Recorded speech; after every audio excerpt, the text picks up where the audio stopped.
Nabalitaan mo ba ito? Ano yan? Ito na yung sinasabi ko, Nelson. Na? Oh.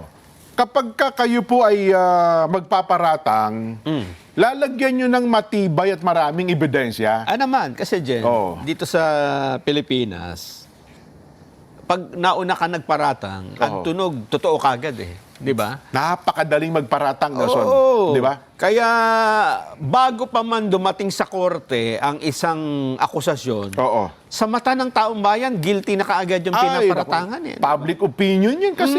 Ay, ito, gaya ngayon. Oh, Paulit-ulit na nangyayari yan eh. Oh, hawak Ano po bang natin may bago ka ba dyan? ang latest na pasya ng korte. Ibig sabihin, teka ha, Oh, hukuman ito. hukuman po. Korte po nagpapatunay. Hindi ito Congress o sino Hindi, man. talagang korte po. Ay, sa Congress kasi, alam mo naman, yan, di ba? Dito po, sa hawak natin, ay pinapawalang sala na po ang BP. Anong BP? Vice President. Blood pressure? Hindi po, Vice President po ito, pinapawalang sala na. Si BP pinawalang sala? Yes. Ito na po, kalalabas lang ng resulta ng may isinampang... isinampahong Ano ba mga kaso Di ba laban yung sa kanya. Impeachment complaint, naka-file pa lang, apat? Hindi pa Paapat ito pa lang. impeachment. Hindi pa yan? Hindi pa ito impeachment, Nelson. May nag-file ng kaso Mga noon pa. naunahong sinampang kaso sa ating pangalawang Pangulo. May katiwalian ba yan? May mga katiwalian din, mga pinaratang sa kanya. Naparatang. Yes. At sinasabi ng totoo.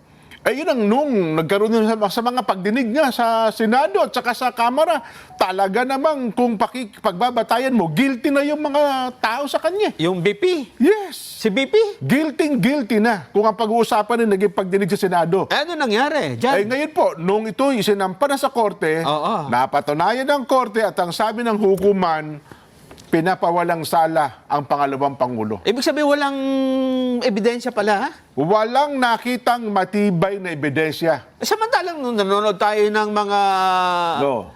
di ba, yung mga may Yung witness pagdinig pa sa Senado. Yes, Sabi ang ko, dami. Parang totoo talagang Opo. ang daming ebidensya. Ay, naku, sabi Nung ko sa'yo. isinampa sa korte na, Sapagkat, alam mo, proper court, iba na pinag-uusapan Ay, doon. dapat yan talagang- Hindi pwedeng grandstanding sa korte. admissible. Pero yung ebidensya. sa Kongreso, sa Senado, ay, andun ka, pwede ka mag-grandstand. Pwede ka gumawa ng drama. At pwede mong kontrolin. Pwede mo, ay, Oh, naku. halimbawa, may kokontra sa'yo. Oo. Pwede mo sa... Ay! Oh, huwag kang basta dito ng ganyan. Oh. Mali, hindi totoo yung sinasabi mo. Oo. Ipapakulong kita. Sa korte po, yung proper court na tinutukoy natin, may andyan yung hukom, hindi pwede yung ganyan. Yun. Iyayariin ka ng hukuman. So, dumaan sa proseso, Yes due po. process. At- At nung idaan sa due process, napatunayang walang kasalanan ang Vice President. Pinapawalang sala po, batay dito sa hawak na dokumento natin, sapagkat ang sabi po, Paano bang sinabi yung walang sala? ah, Baka naman inurong yung kaso. hindi niatras. Talagang ano ang nangyari? napinasya. Ano sabi? Sinasabing wala po siyang kasalanan. At- Letra por letra? Yes po. Oho. Ang mga kusad iniutos daw po yung pagbasura Oh? sa mga kaso laban sa kanila Dahil? sa kakulangan ng matibay na ebidensya. Ah. Alam mo naman sa korte, di ba, yung gahiblang, di ba kaya nga ang tawag dyan, guilty beyond reasonable doubt. Oo Di ba? naman, oo. Ibig sabihin, meron kang gahiblang pagdududa sa isang kaso, abay, ipapawalang sala mo yun, dapat beyond reasonable doubt. Walang gahiblang pagdududa. Anong sabi ni BP Inday Sara sa balita na yan? Hindi po. Anong hindi? Hindi po wala ito. Wala ba siya komento dyan? Wala pong komento. Wala siya komento? Wala po. Bakit naman? Hindi ba siya natuwa dyan? Hindi po siya pwedeng matuwa rito, Nason. Bakit? Sapagkat ang pinapapawalang sala po ay si dating BP Jejomar Binay. Kaso ni Jojo Yes! Binay. Opo. Hindi po si BP. BP Inday Sara. Pero ganun pa man, Jen. Gusto ko lang balikan yung sinabi natin kanina na yan ang sitwasyon sa Pilipinas, di ba? Alakalain mo, di ba? Natatandaan ko. Nung ibinabato yung mga akusasyon na yan kay BP Binay, Sa Senado, guilty na siya sa mata ng lahat ng tao, di ba? ito rin ang may pinakamahabang pagdinig sa kasaysayan na naganap sa Senado, Nason. Ano ha? At alam mo kung anong ang kaso? Ano ha? 16 na iba pang kaso. Ang dami. At pagtatago daw po ng 1.3 billion pesos. Kasama dyan sa pinawalang... Kasama po dito. Wow! Ito po yung controversial na Makati Science High School. Ayun. Nason. Oo. Kaya nga, kung babalikan natin ang kasaysayan noon, kulang na lang talaga namang hatulan ng habang buhay na pagkabilanggo. I-firing Si squad. BP Binay noon. Ang panahon na yun. Ano? Di ba? At, well, ang history, kasaysayan, ang resulta na lang, Nelson, natalo si BP Binay Sa eleksyon. sa kanyang pagtatangka noon Na maging presidente. Kasi nung sa vice president, wala pa itong isong ito. Feeling ng mga tao ni BP Binay, no, sila nang kasunod na presidente. Oo nga, Diba? tama. Oo. At alam mo ba kung Tatandaan ko sino-sino yan. yung mga nasa likod nung ito? Yun din yung nasa likod ngayon.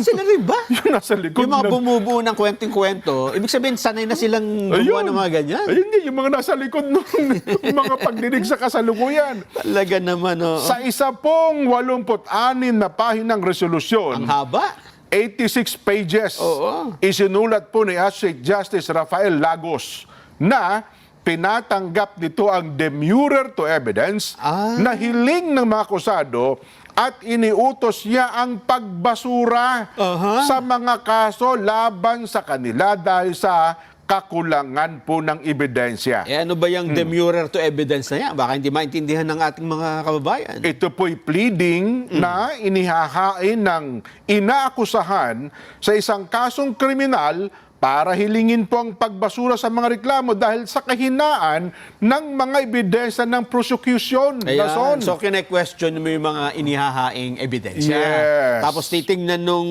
hukom. nung hukom, teka, ano mga ebidensya niyan? Oho. Ni isa-isa. Oo. Wala naman pala kwentang mga ebidensya to eh. Ang ebidensya ata yun, yung babuyan na air condition.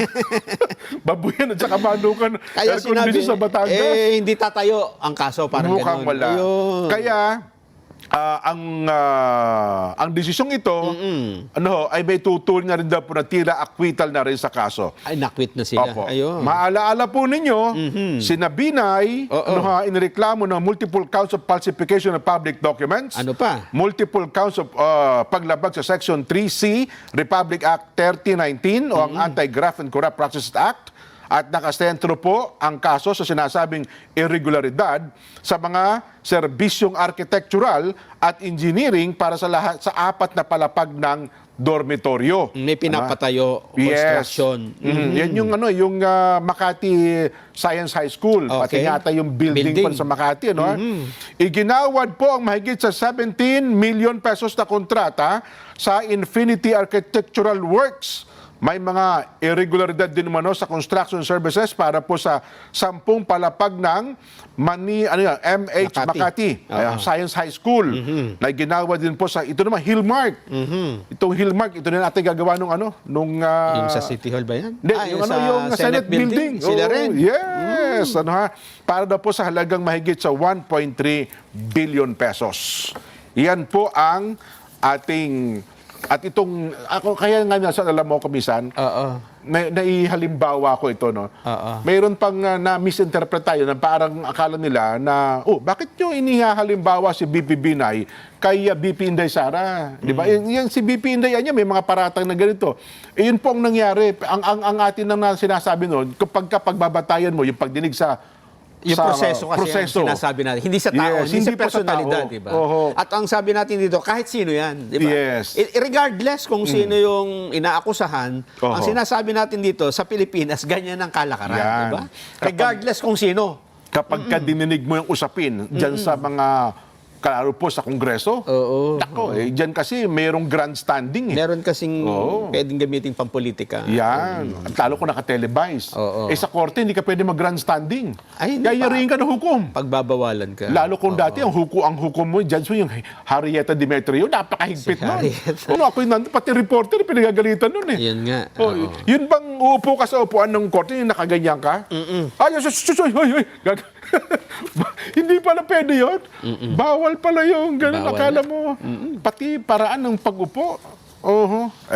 Well, ito lang po ang ating sinasabi ukol sa bagay na Binabalita yan. lang natin. Ibinabalita natin. Update dito. Yes. Ayun, Wala po itong kinalaman Kay BP Inday. kay BP Inday Sara. Opo. Wala. Si BP Binay po ang pinawalang sala. Ayun. Doon sa mga naunang kasong ibiniratang sa kanya. Inano mo lang. Opo. Kiniliti mo lang yung mga vlogger.